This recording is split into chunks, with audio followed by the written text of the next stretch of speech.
ಅವ್ರ ಮೂಲಕ ನಾನು ಆ್ಯಕ್ಟ್ ಮಾಡಿದೆ. ಆ್ಯಂಡ್ ಅಫ್ಕೋರ್ಸ್ ಸೌಂದರ್ಯ ಮೇಡಮ್ ನಮ್ಮ ಏರಿಯಾದವರೇನೆ, ನಮ್ಮ ಸ್ಕೂಲ್ ಮೇಟೇನೆ ಆಗಿದ್ರು. ಬಟ್ ಯಾರು ನಮ್ಮನ್ನು ಗುರ್ತು ಹಿಡಿಲಿಲ್ಲ. ಅವಾಗ ನಾನು ಏನು ಹೇಳ್ಬಿಟ್ಟಿದ್ದೆ ನಮ್ಮ ಅಪ್ಪನಿಗೆ, ನಾನೇನು ನಿನ್ನ ಇಂಜಿನಿಯರ್ ಓದ್ಸೋಕೆ ಕೇಳೋದನ್ನ, ಡಾಕ್ಟರ್ ಓದ್ಸೋಕೆ ಕೇಳೋದನ್ನ, ಇಲ್ಲ ಅದ್ರ ಬಿಸ್ನೆಸ್ ಹಾಕೊಡೋಕೆ ಕೇಳೋದನ್ನ, ಇದೆಲ್ಲ ಹಾಕಿದ್ರೆ ನಿನ್ಗೆ ಇಷ್ಟು ಖರ್ಚಾಗ್ತಿತ್ತು, ಇಷ್ಟೆಲ್ಲ ನಾನು ಉಳಿಸಿಲ್ವಾ ನಿನಗೆ, ಇದೆಲ್ಲ ಮಾತಾಡ್ಬಿಟ್ಟಿದ್ದೆ ನಾನು. ಇದೆಲ್ಲ ತುಂಬಾ ತಪ್ಪುಗಳು ಅವತ್ತು ಮಾತಾಡಿದೆ. ಅದೇನಾಗ್ಬಿಟ್ಟಿದೆ, ಈಗ ವಾಟ್ಸ್ಆಪ್ ಜಾತ್ರೆ ಆಗೋಗ್ಬಿಟ್ಟಿದೆ ಅನ್ಫಾರ್ಚುನೇಟ್ಲಿ. ಹಬ್ಬ ಬಂತಂದ್ರೆ ಭಯ ಆಗ್ಬಿಡುತ್ತೆ. ಗುಡ್ ಮಾರ್ನಿಂಗ್ ಹಬ್ಬದ ಶುಭಾಶಯಗಳು. ಆಮೇಲೆ ಈ more than on a serious note, 1-to-1 ಕನೆಕ್ಟೇ ಹೊಟ್ಟೋಗ್ತಾ ಇದೆ. ಒಂದು ಗ್ರೂಪಲ್ಲಿ ಮೆಸೇಜ್ ಮಾಡ್ಬಿಟ್ರೆ ಮುಗ್ದೋಯ್ತು, ಬ್ರಾಡ್ಕಾಸ್ಟ್ ಮೆಸೇಜ್. ನಾನು ನಿಮಗೆ ಪರ್ಸನಲ್ ವಿಶ್ ಮಾಡೋದು ಮೊದಲು ಅಟ್ಲೀಸ್ಟ್ ವಾಟ್ಸಪ್ ಬರೋಕ್ಕೆ ಮುಂಚೆ ಒಂದು ಕಾಲ್ ಮಾಡಿ ವಿಶ್ ಮಾಡ್ತಿದ್ವಿ, ಅದಕ್ಕೆ ಮುಂಚೆ ಎದುರುಗಡೆ ಸಿಕ್ ವಿಶ್ ಮಾಡ್ತಿದ್ವಿ. ಈಗ ಕಾಲು ಇಲ್ಲ, ಎದುರುಗಡೆನೂ ಇಲ್ಲ, ಪರ್ಸನಲ್ ಮೆಸೇಜು ಇಲ್ಲ, ಒಂದು ಗ್ರೂಪ್ ಮೆಸೇಜ್, ಗುಂಪಲ್ ಗೋವಿಂದ. ಏನ್ ಯೋಚನೆ ಮಾಡ್ತಿದ್ದೀರಾ, ಬೇಗ ಬೇಗ ಬೆಲ್ ಐಕನ್ ಕ್ಲಿಕ್ ಮಾಡಿ. ಸ್ಟಾರ್ ಎಕ್ಸ್ಪ್ರೆಸ್ ನಲ್ಲಿ ಅನ್ಎಡಿಟೆಡ್ ಮಾತುಕತೆ, ಹಾಗೆ ಅನ್ಇನ್ಹಿಬಿಟೆಡ್ ಆಗಿ ಬಹಳ ಓಪನ್ ಆಗಿ ಬಿಚ್ಚು ಮನಸ್ಸಿನಿಂದ ಮಾತಾಡ್ತಾ ಹಲವಾರು ಕಥೆಗಳನ್ನ ನಾವಿವತ್ತು ನಿಮ್ಮ ಮುಂದೆ ತರ್ತಾ ಇದ್ದೀವಿ. ಅಫ್ಕೋರ್ಸ್ ನೇತ್ರಾ ಜೊತೆಗೆ ರೇಡಿಯೋ ಸಿಟಿ 91.1 ಅಲ್ಲಿ ಇದ್ದಾರೆ ನಮ್ಮ ನಟ ನಿರ್ದೇಶಕ ರಘುರಾಮ್ ಅವರು. ಸರ್ ನಮಸ್ತೆ, ವೆಲ್ಕಮ್ ನೇತ್ರಾ ಶೋಗೆ. ನಮಸ್ತೆ ಮಾ, thank you so much for this opportunity. ಖುಷಿ ಆಯ್ತಮ್ಮ ನಿಮ್ಮ ಜೊತೆ ನಿಮ್ಮ ಶೋನಲ್ಲಿ ಮಾತಾಡ್ತಿರೋದು, ತುಂಬಾ ಖುಷಿ ಆಯ್ತು. ಸೂಪರ್, ಹೇಗಿದ್ದೀರಿ ಸರ್? ಫಸ್ಟ್ ಕ್ಲಾಸ್ ಮಾ, ಸೂಪರ್ ಆಗಿದ್ದೀನಿ. ಏನು ಅಫ್ಕೋರ್ಸ್ ಈಗ ಕೋವಿಡ್ ನ ಟೈಮ್ ನಲ್ಲಿ ಒಂದು ಇನ್ವೆನ್ಷನ್ ಅಥವಾ ರೀನೋವೇಟ್ ಮಾಡ್ಕೊಳ್ಳೋದು ಅಂತ ಹೇಳ್ತಾರಲ್ಲ, ಹಾಗೆ ಯೂಟ್ಯೂಬರ್ ಆದ್ರಿ. ಸರ್ವೈವಲ್ ಅಮ್ಮ, to be more honest. Invention ಮತ್ತೊಂದು ಅನ್ನೋದಕ್ಕಿಲ್ಲ, ಅದಂದ್ರೆ ಶುಗರ್ ಕೋಟೆಡ್ ಆಗಿ ಅದನ್ನ ಹೇಳ್ಬೋದು. ಬಟ್ ಆದ್ರೆ ನಾನು ಮಾಡಿದ್ದು ನನ್ನ ಜೀವನಕ್ಕೋಸ್ಕರ. ಯಾಕೆಂದ್ರೆ ಸಿನಿಮಾ ಮಾಡಿದ್ದೆ, ಸಿನಿಮಾ ಓಡ್ಲಿಲ್ಲ, ಪಿಕ್ಚರ್ ಫ್ಲಾಪ್ ಆಯ್ತು, ಮಿಸ್ಸಿಂಗ್ ಬಾಯ್ ಫ್ಲಾಪ್ ಆಯ್ತು. ಸಿನಿಮಾನಲ್ಲಿ ನಂಗೆ ಕೆಲಸಕ್ಕೆ ಆಪರ್ಚುನಿಟಿಗಳು ಸಿಗ್ಲಿಲ್ಲ. ಸೊ ಓಕೆ, ಊಟ ಬಟ್ಟೆಗೆ ತೊಂದರೆ ಇಲ್ಲ, ಮನೆಯಲ್ಲಿ ಕೂತ್ಕೊಂಡಿದ್ದೆ ಇದ್ರೆ ಏನು ಊಟ, ಅಯ್ಯೋ ದುಡ್ದೇ ಮನೆ ನಡಿಬೇಕು ಅನ್ನೋ ಅಷ್ಟೇ ಪರಿಸ್ಥಿತಿ ಇಲ್ಲ, ಆದರೆ ಗಂಡ್ಸಾಗಿ ದುಡಿಬೇಕಲ್ಲ. ಸೊ ಆ ಟೈಮ್ನಲ್ಲಿ ನನ್ನ ಕಷ್ಟಕ್ಕೆ ಬಂದಂಥ ನನ್ನ ಆಪ್ತ ಸ್ನೇಹಿತನೇ ಯೂಟ್ಯೂಬ್. ಅಫ್ಕೋರ್ಸ್ ಕೋವಿಡ್ ಅಲ್ಲಿ ಎಸ್ಪೆಷಲಿ ಆರ್ಟಿಸ್ಟ್ಗಳಿಗೆ ಒಂದು ದೊಡ್ಡ ಒಂಥರ ಸಡನ್ಲಿ ಒಂದು ಫುಲ್ ಸ್ಟಾಪ್ ಇಟ್ಟ ಹಾಗೆ ಏನಪ್ಪಾ ಮುಂದೆ ಅಂತ. ಆ ಸಂದರ್ಭದಲ್ಲಿ ಆಸ್ ಆರ್ಟಿಸ್ಟ್ ಬಹಳ ಕ್ರಿಯೇಟಿವ್ ವೇಸ್ನ ಬಹಳ ಜನ ಹುಡುಕಿದ್ರು.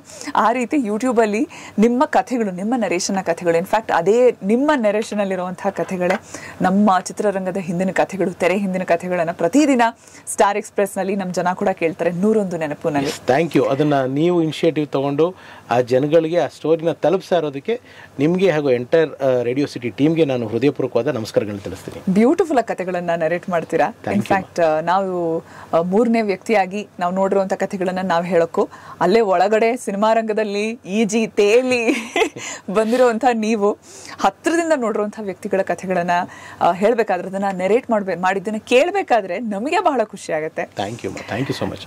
ಸೊ ಹೇಳಿ ಸರ್, ಹಾಗೆ ಜನರಲಿ ರಘುರಾಮ್ ಅವರ ಜರ್ನಿ, ನಡೆದು ಬಂದಿರುವಂತಹ ದಾರಿ, ಇಂಡಸ್ಟ್ರಿಗೆ ಇಲ್ಲಿ ಇಂಡಸ್ಟ್ರಿನಲ್ಲೇ ನಾನು ಈಜಬೇಕು ಅನ್ನೋ ಪ್ಲಾನ್ ಇತ್ತ ಮೊದಲಿಂದಲೂ? ಇಲ್ಲ, but to be very honest ಇರಲಿಲ್ಲ. ನಾನು ಸಾಕಷ್ಟು ಬಾರಿ ಅಂದರೆ ಲಾಸ್ಟ್ ಟೈಮ್ ನಿಮ್ಮ ಶೋನಲ್ಲೂ ನಾನು ಮಾತಾಡಿದ್ದೀನಿ, ಬೇರೆ ವಿಷಯಗಳು ಮಾತಾಡೋಣ ಅನ್ನೋದಕ್ಕೆ ನನಗೆ ಮೋರ್ ಕೀ ಅನಿಸತಿ.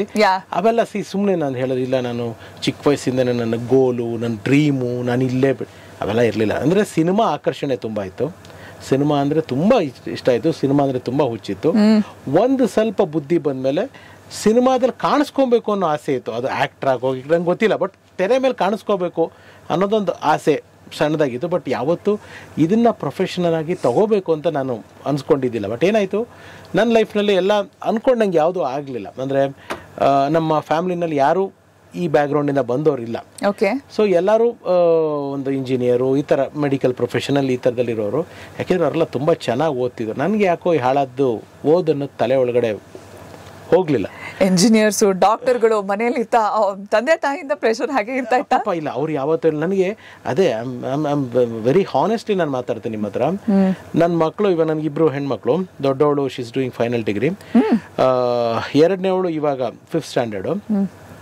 ನಾನು ನನ್ನ ಮಕ್ಕಳಿಗೆ ಅದು ಓದು ಇದು ಓದು ಅಂತ ನಾನು ಹೇಳೋದೇ ಇಲ್ಲ. ಯಾಕೆ ಅಂದರೆ ನಮ್ಮ ಅಪ್ಪಂಗೆ ಪಾಪ ಆಸೆ ಇತ್ತೇನೋ, ಅಥವಾ ನಮ್ಮ ಅಮ್ಮಂಗೆ ಆಸೆ ಇತ್ತೇನೋ, ಬಟ್ ನನ್ನ ಮುಂದೆ ಯಾವತ್ತೂ ಅವ್ರು ತೋರಿಸ್ಕೊಂಡಿಲ್ಲ. ಅವ್ರ ಆಸೆನ ನಾನು ಫುಲ್ಫಿಲ್ ಮಾಡಿಲ್ಲ. ಸೊ ನನಗೆ ರೈಟ್ಸೇ ಇಲ್ಲ ನನ್ನ ಮಕ್ಳಿಗೆ ಅದು ಹೋಗೋದು ಇದೋದು ಅಂತ ಹೇಳೋದಕ್ಕೆ. ನಾನು ನಮ್ಮ ಅಪ್ಪ ಅಮ್ಮನ ಮಾತಿಗೆ ಬೆಲೆ ಕೊಟ್ಟು ನಮ್ಮ ಅಪ್ಪ ಅಮ್ಮನ ಮಾತಲ್ಲಿ ನಡ್ಕೊಂಡಿದ್ದಿದ್ರೆ ನಾನು ನನ್ನ ಮಕ್ಳಿಗೂ ಹೇಳ್ಬೋದಾಗಿತ್ತು, ಇಲ್ಲ ನನ್ನ ಆಸೆ ಇದು ಮಗಳೇ, ನೀನು ಅದು ಮಾಡು ಇದು ಮಾಡು. ನನಗದು ರೈಟ್ಸ್ ಇಲ್ಲ ಅಂತಲೇ ನಾನು ಹೇಳೋದು. ಯಾಕೆಂತಂದರೆ ಅವ್ರ ಆಸೆನ ನಾನೆಲ್ಲೋ ಕೊಡ್ತಿಲ್ಲ, ನನ್ನ ಹತ್ರ ಹೇಳ್ಕೊಂಡಿಲ್ಲ, ನಾನು ಅವ್ರ ಆಸೆ ನೆರವೇರಿಸಿಲ್ಲ. ಅವ್ರ ಕನಸುಗಳಿಗೆ ನಾನೆಲ್ಲೋ ಗೊತ್ತಿದ್ದೇನೋ ಒಂದು ಬೆಂಕಿ ಇಟ್ಟಿದ್ದೀನಿ ನಾನು. ಸೊ ನನಗೆ ಆ ಗಿಲ್ಟ್ ತುಂಬ ಇದೆ. ಆಮೇಲೆ ಓದಿಲ್ಲ ಅಥವಾ ನಾನು ಓದಿಲ್ಲ ಅಂತ ನಾನು ಪ್ರೌಡಲ್ಲಿ ಹೇಳ್ಕೊತಾ ಇಲ್ಲ, ನಾನು ತುಂಬ ತಲೆ ತಗ್ಸಿ ಹೇಳ್ಕೊತಾ ಇದ್ದೀನಿ. ಯಾಕೆಂದರೆ ಆವತ್ತಿನ ದಿವಸದಲ್ಲಿ ಈ ಓದಿನ ಬೆಲೆ ನನಗೆ ಗೊತ್ತಾಗಲಿಲ್ಲ.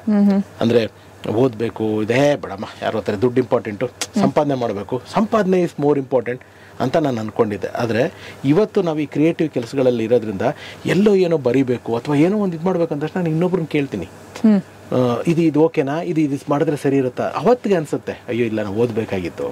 ಇನ್ನೊಬ್ರನ್ನ ಕೇಳೋದು ತಪ್ಪು ಅಂತ ಹೇಳ್ತಿಲ್ಲ, ಆದರೆ ನಾನೇ ಇನ್ನೂ ತಿಳ್ಕೊಳ್ಳೋದು ತುಂಬ ಇದೆ, ಇನ್ನು ತಿಳ್ಕೋಬೇಕಾಗಿತ್ತು. ಲೈಫ್ ಎಲ್ಲ ಸ್ಟೂಡೆಂಟ್ ಆಗಿರಬಹುದು ಒಬ್ಬ ವ್ಯಕ್ತಿ. ಆಮೇಲೆ ಓದನ್ನ ಹಗುರವಾಗಿ ತಗೋಬಾರ್ದು, ಆ ಏಜು ತಗೊಂಡ್ಬಿಟ್ವಿ. ಬಟ್ ಆ ಮಿಸ್ಟೇಕ್ ಇವಾಗ ಗೊತ್ತಾಗ್ತಿದೆ ನನಗೆ.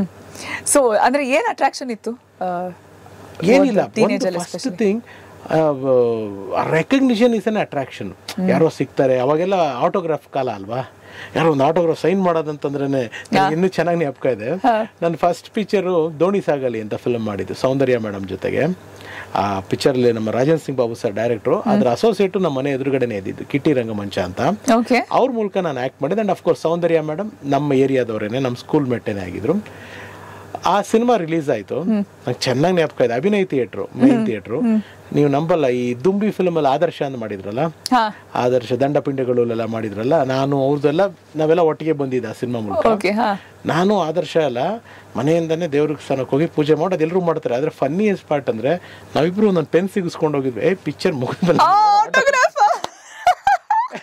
ಬಟ್ ಯಾರು ನಮ್ಮನ್ನು ಗುರುತು ಹಿಡಿಲಿಲ್ಲ.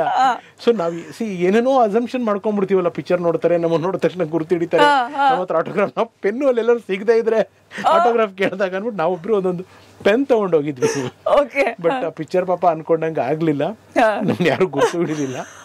ಸೊ ಇದೊಂದು ಮಜಾ ಇದೆ. ಇದೊಂದು ಅಂದ್ರೆ ಆ ವಯಸ್ಸಲ್ಲಿ ಎಸ್ಪೆಷಲಿ ಟೀನೇಜ್ ಅಲ್ಲಿ ನಾವು ಎಲ್ಲ ಪ್ರಪಂಚ ಎಲ್ಲ ನಮ್ಮಂತೆಯೇ ಆಗುತ್ತೆ ಅಥವಾ ಎಲ್ಲವೂ ನಾವು ಅಂದ್ಕೊಂಡಂಗೆ ಆಗುತ್ತೆ ಅನ್ನುವಂಥ ಒಂದು ಪ್ಲಾನ್ ಅಲ್ಲಿ ಇರ್ತೀವಿ ನಾವು. ಸಿನಿಮಾ ಪ್ರಭಾವಳಿಗಳು ಅಷ್ಟೇ, ನಾವೆಲ್ಲ ಅಣ್ಣವ್ರ ಸಿನಿಮಾಗಳು, ವಿಷ್ಣು ಸರ್ ಸಿನಿಮಾಗಳು, ಅಂಬರೀಷ್ ಅಣ್ಣನ ಸಿನಿಮಾಗಳು, ಶಂಕರ್ ನಾಗ್ ಸರ್, ಇವ್ರದೆಲ್ಲ ಸಿನಿಮಾಗಳು ನೋಡಿ ನೋಡಿ ಎಲ್ಲ ನಮ್ಮ ಒಳಗಡೆ ಔಸ್ಕೊಂಡು ಕೂತ್ಕೊಂಡ್ಬಿಟ್ಟಿರ್ತಾರೆ.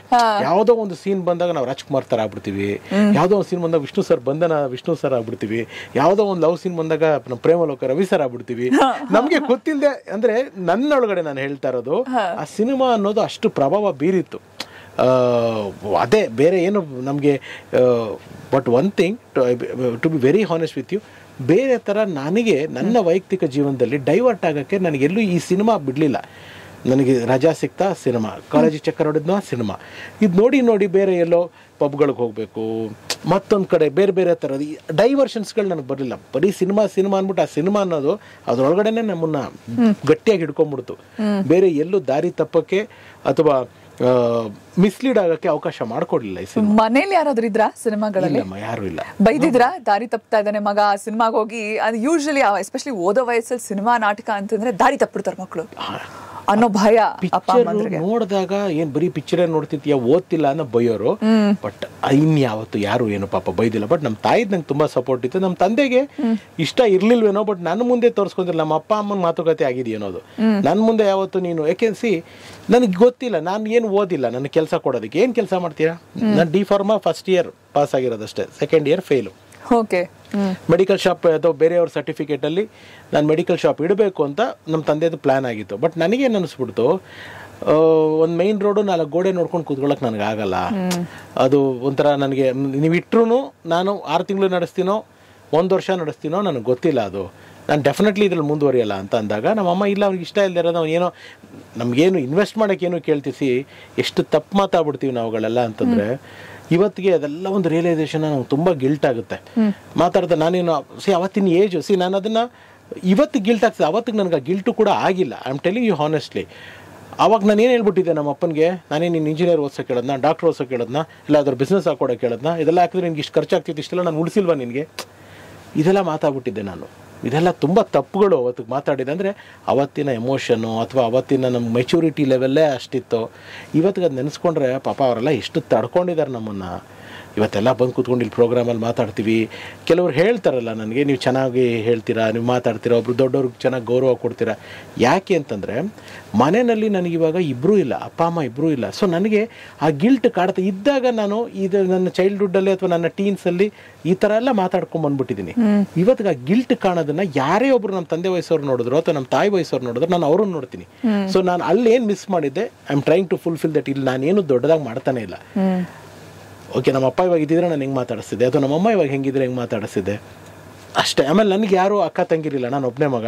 ಸೊ ನನಗೆ ಒಂಥರ ನನಗೆ ಎಲ್ಲಾದರೂ ಅಂದರೆ ಈ ಥರ ಬರೋ, ಇವಾಗ ನಿಮ್ಮಲ್ಲಿ ಏನೋ ಒಂದು ರಿಲೇಷನ್ಶಿಪ್ ನೋಡೋದಕ್ಕೆ ಇಷ್ಟಪಡ್ತೀನಿ. ನನ್ನ ಹತ್ರ ಏನು ಅಂದರೆ ನನ್ನ ಬಯಾಲಜಿಕಲಿ ನನಗೆ ಯಾವ ರಿಲೇಷನ್ಶಿಪ್ಗಳಿಲ್ವೋ, ಒಂದು ತಂದೆ ತಾಯಿ, ಅಣ್ಣ ತಮ್ಮ, ಅಕ್ಕ ತಂಗಿ, ಅದನ್ನು I am try to connect with the people.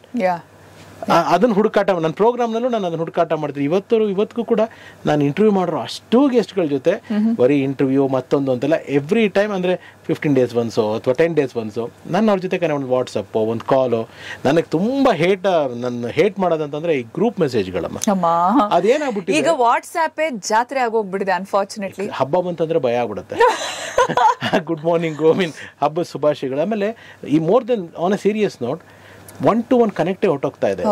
ಒಂದು ಗ್ರೂಪಲ್ಲಿ ಮೆಸೇಜ್ ಮಾಡ್ಬಿಟ್ರೆ ಮುಗ್ದೋಯ್ತು. Broadcast message. ನಾನು ನಿಮಗೆ ಪರ್ಸನಲ್ ವಿಶ್ ಮಾಡೋದು ಮೊದಲು ಅಟ್ಲೀಸ್ಟ್ ವಾಟ್ಸಪ್ ಬರೋಕ್ಕೆ ಮುಂಚೆ ಒಂದು ಕಾಲ್ ಮಾಡಿ ವಿಶ್ ಮಾಡ್ತಿದ್ವಿ. ಅದಕ್ಕೆ ಮುಂಚೆ ಎದುರುಗಡೆ ಸಿಕ್ಕಿ ವಿಶ್ ಮಾಡ್ತಿದ್ವಿ. ಈಗ ಕಾಲು ಇಲ್ಲ, ಎದುರುಗಡೆನೂ ಇಲ್ಲ, ಪರ್ಸನಲ್ ಮೆಸೇಜು ಇಲ್ಲ, ಒಂದು ಗ್ರೂಪ್ ಮೆಸೇಜು, ಗುಂಪಲ್ಲಿ ಗೋವಿಂದ. ಸೊ ಇದು ಅಫ್ಕೋರ್ಸ್ ಕೆಲವರು ಇದು ಟೆಕ್ನಾಲಜಿ ಬೆಳೆದಿದೆ, ಅನುಕೂಲ ಅಂತ ಅನ್ಕೋಬೋದು. ಆದರೆ ನನ್ನ ಪ್ರಕಾರ ನಾವು 1-to-1 ಕನೆಕ್ಷನ್ನೇ ಕಳ್ಕೊತಾ ಇದೀವಿ ಅಂತ ಅನಿಸುತ್ತೆ. ಹೌದು, ಖಂಡಿತ. ಇನ್ಫ್ಯಾಕ್ಟ್ ಅದೇ ನೀವು ಹೇಳಿದ ಹಾಗೆ ವಾಟ್ಸ್ಆ್ಯಪಲ್ಲಿ ಅಷ್ಟೆಲ್ಲ ಜನ ಮೆಸೇಜ್ ಮಾಡಿ ಕೆಲವು ಸಲ ನಿಜವಾಗ್ಲೂ ಜೆನ್ಯೂನ್ಲಿ ನಮಗೆ ಅಂತ ಕಳಿಸಿರೋ ಮೆಸೇಜ್ಗಳು ಸಹ ಮಿಸ್ ಆಗೋಗುತ್ತವೆ. ಎಕ್ಸಾಕ್ಟ್ಲಿ ಆ ಥರ ಪ್ರಪಂಚದಲ್ಲಿ ಇದೀವಿ ಈಗ ಸದ್ಯಕ್ಕೆ ನಾವು. ಬಟ್ ಈ ರಿಯಲೈಸೇಷನ್ಗಳ ಬಗ್ಗೆ ಹೇಳಿದ್ರಿ ನೀವು, ತಂದೆ ತಾಯಿನ ನಡೆಸ್ಕೊಂಡಂಥ ರೀತಿ, ಆಡಿದಂಥ ಕೆಲವು ಮಾತುಗಳು.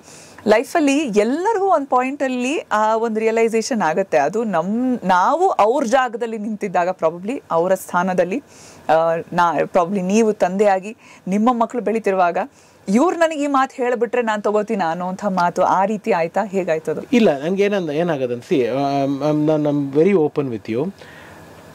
ನಾನು ತುಂಬ ಒಳ್ಳೆ ಸ್ಟೂಡೆಂಟು ಅಲ್ಲ ಅಥವಾ ತುಂಬ ಬ್ಯಾಡ್ ಸ್ಟೂಡೆಂಟು ಅಲ್ಲ. I was an average student.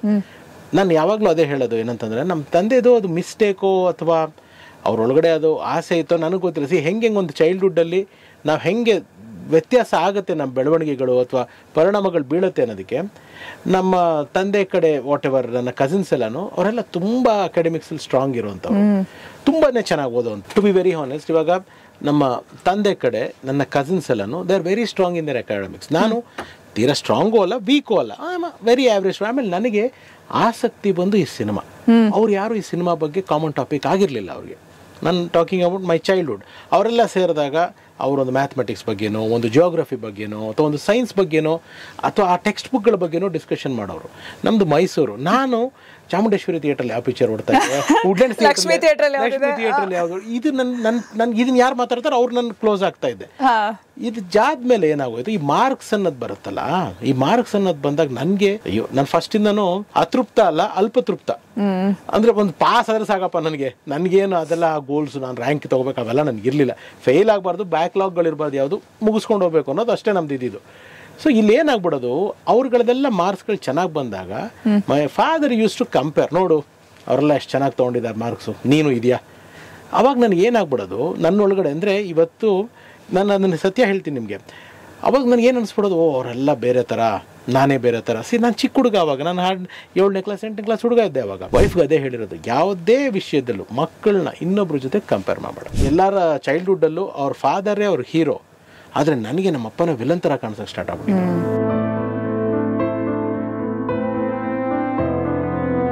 Star express with RJ ನೇತ್ರ, ರೇಡಿಯೋ ಸಿಟಿಯಲ್ಲಿ ಮಾತ್ರ. ಇಂತಹ ಹೆಚ್ಚಿನ ಕಾಂಟೆಂಟ್ಗಳಿಗೆ ಸಬ್ಸ್ಕ್ರೈಬ್ ಆಗಿ radio city Kannada YouTube channel. ಏನ್ ಯೋಚನೆ ಮಾಡ್ತಿದ್ದೀರಾ? ಬೇಗ ಬೇಗ ಬೆಲ್ ಐಕನ್ ಕ್ಲಿಕ್ ಮಾಡಿ.